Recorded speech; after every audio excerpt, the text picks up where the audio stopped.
Bonsoir à tous, merci de nous rejoindre sur InfoLive TV. Regardons ensemble les temps forts qui ont marqué l'actualité de ce mercredi 23 janvier. Une marée humaine vers l'Égypte, c'est ce qui s'est littéralement produit aujourd'hui. Près de 350 000 Palestiniens de la bande de Gaza se sont en effet précipités ce mercredi vers le territoire égyptien par les brèches créées lorsque des Palestiniens armés avaient fait exploser dans la nuit les 2/3 du mur frontière séparant la bande de Gaza de l'Égypte. Une entrée massive et illégale donc, mais la police égyptienne avait reçu une consigne de ne pas intervenir. Le président égyptien Moubarak avait en effet donné l'ordre à ses troupes de laisser passer librement les Palestiniens afin de leur permettre de se ravitailler et de les accompagner à la frontière une fois les achats effectués. De son côté, le chef du bureau politique du Hamas en exil à Damas, Khaled Meshal, a affirmé ce mercredi que son organisation se déclarait prête à travailler à une solution afin de résoudre la situation chaotique régnant à la frontière entre l'Égypte et la bande de Gaza. Il a cependant posé comme condition que la frontière soit placée sous contrôle exclusif des forces palestiniennes et égyptiennes.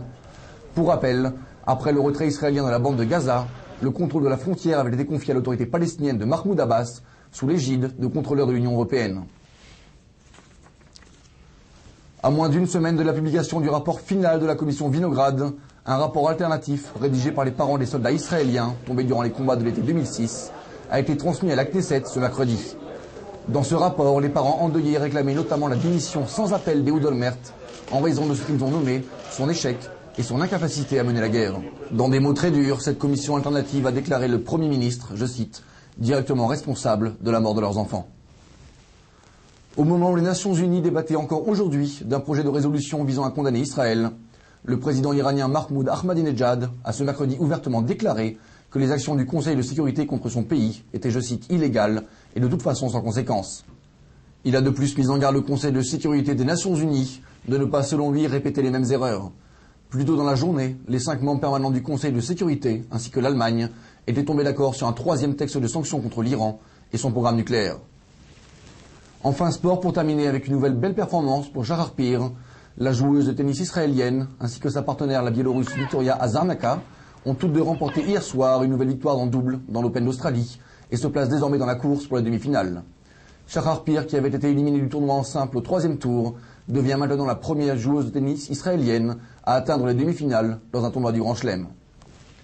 Votre programme sur InfoLive TV, c'est aussi un reportage sur la marée humaine en provenance de Gaza qui a submergé aujourd'hui la frontière égyptienne.